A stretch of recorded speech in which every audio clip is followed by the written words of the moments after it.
Honey Rock has definitely given me a lot of takeaways last semester.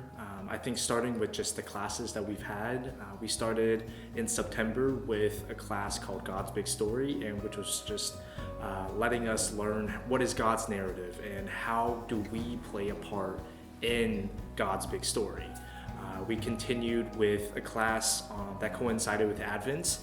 It's just learning how Jesus became human, and we just went really in depth with the story of Mary. And finally, over the last couple of weeks, we've had a class on global literature. And I think that with all of these professors, they've all challenged us just to think outside the norm.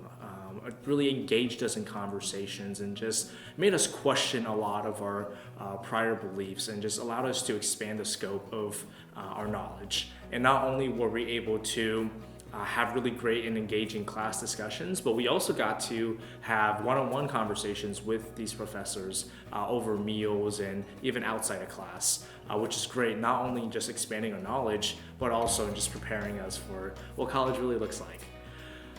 Another takeaway were some of our work rotations that we've been having. So I worked in the kitchen for 6 weeks, and not only did I learn of just how to make food, but also just learning how we can use food as a way to express culture and express the story behind the food themselves. Just because there's thousands of years of history. But I would say most importantly, just working in the kitchen taught me just the quintessential values of service, of what does it mean to love and serve this community overall. And I think that there's a saying, food is the way to the heart, and that could not have been more true.